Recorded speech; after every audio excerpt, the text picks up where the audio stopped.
probably what's the greatest environmental risk from these deposit types, is it has a lot of pyrite. And again, those of you who don't know what pyrite is, it's one of the simplest sulfides. It's just a simple iron sulfide. In general, it's not of economic interest, so pyrite is usually considered to be a waste material. And the problem with pyrite is that it oxidizes very quickly in the surface environment and it makes acid. And as many of you know, who follow the mining industry, one of the biggest problems with mining is the generation of what we call acid mine drainage, which arises primarily from oxidation of pyrite in the surface environment.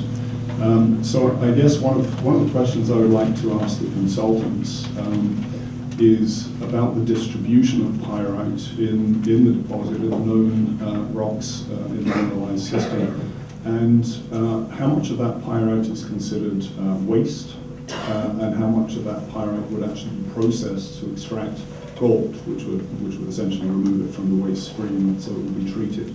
But that aspect of it, I didn't really get a very clear understanding from the baseline study. Now, understanding that there's no mine plan in there, but also we're saying that we're viewing this from the point of view of ultimately building a mine. So ultimately, you're going to dig that stuff up, and it's going to contain pyrite. So could you tell us perhaps a little bit more about the distribution of pyrite? How much of that is going to get into the waste stream? How much of it will be processed and shipped out in concentrates and so forth? Because there's no mine plan yet, I don't really know if I can answer that question until they actually know how much rock will be removed and where they're going to put it. Right, but presumably they have a fairly detailed three-dimensional model of the ore deposit, so you must know volumetrically how much pyrite there is here and there, what proportion of that is considered waste, is out in the quartz-sericite pyrite zone, which would presumably go into the waste stream, and how much of that is considered ore and will go into the processing stream.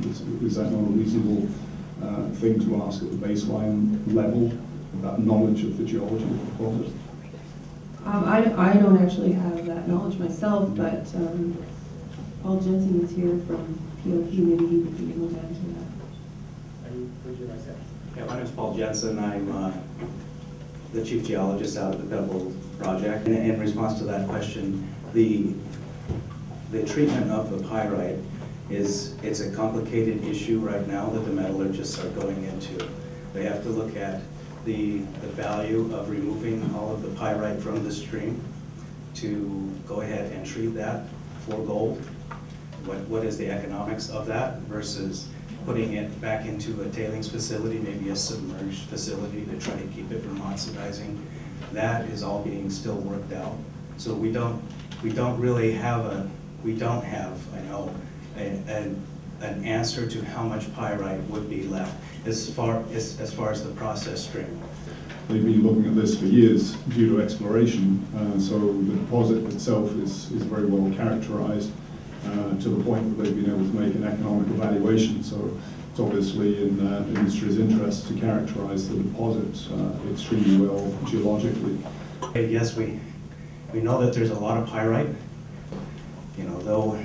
Though we've had some time to evaluate this, the metallurgists are still running samples just to determine that, but also the economic benefits of how do you do that if you don't go ahead and recover the gold from that pyrite.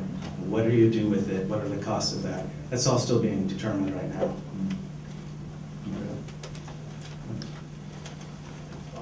People from Bristol Bay who have valid concerns about this pyrite and acid generating rock, given no mine plan, but we know there are some mine plans because PLP has asked for all the water rights in some of the rivers that have salmon in them. So to me, we're left with, okay, well, wait, but I need to know, or we all need to know, how much of that pyrite is acid generating, and given the fact that the consultants are saying, well, PLP has not finished their mineralization, they're looking at other deposits or they're expanding. So when do we get that number?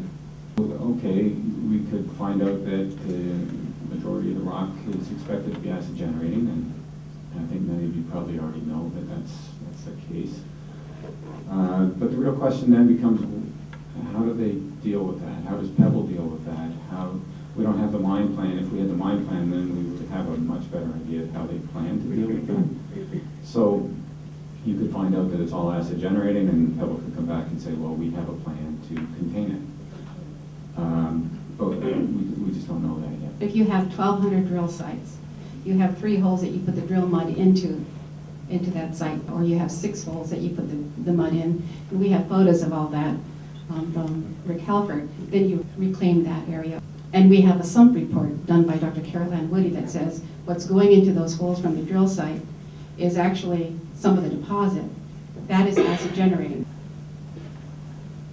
So you should have some idea over the course of your studies what's happening in those areas that are reclaimed.